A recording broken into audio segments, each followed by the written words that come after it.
Okay, this is a video on the Ricoh 3225, 3228, 3235, and the 3245 developer replacement. You'll open up the front door, and on the inside of the front door you'll see this gray bar with a green lever. You push that green lever over to the left. You'll see two screws, one right here and one right here, and that holds this whole bar. So we're going to loosen those two screws. And then we're going to lift this bar up and out of the way. Now on the inside you'll see a drum unit, developer unit, drum unit, developer unit, drum unit, developer unit, drum unit, developer unit.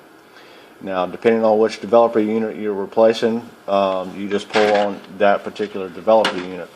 We're going to be, let's say we're going to be replacing the yellow, so we'll just reach in here, grab this green lever right here and pull it straight out towards us. Now when you get this developer unit, it's going to come with a bunch of packing on it. Just follow the directions. It's just a little plastic tab you pull off the top, one that you pull out from the inside, and it'll be covered. And just follow the directions.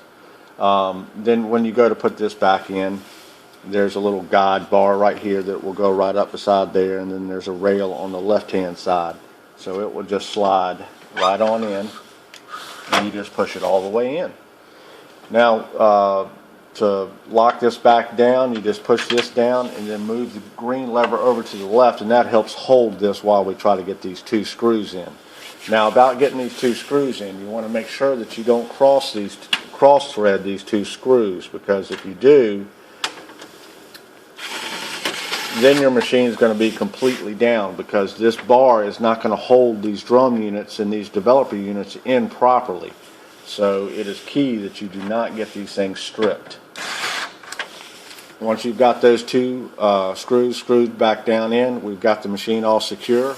All we have to do now is we have to go in there and calibrate that developer unit so that it knows how much toner to drop into that developer unit that we just put in. So we'll shut the front door, and then we'll come up here to the top of the machine, and we're going to get into the service program mode.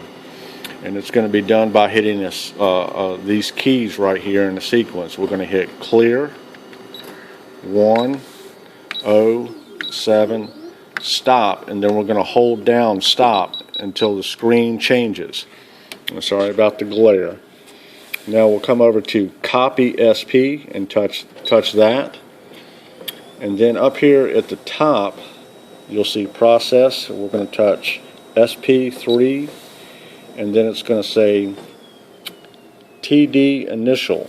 So we're going to hit 3005, and then whatever developer we happen to replace, let's say it's black, we would hit K, and then we touch that, and then over here to the right it would say execute, and so we would touch that, and then the machine would cycle. We'll go ahead and do it,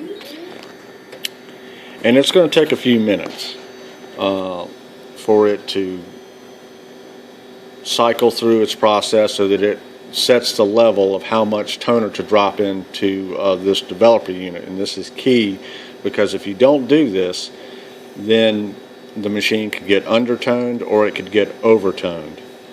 But once that process is completed, then you'll just come up here to the right hand side and then hit exit, exit, exit. Then you'll reach down here to the front of the machine,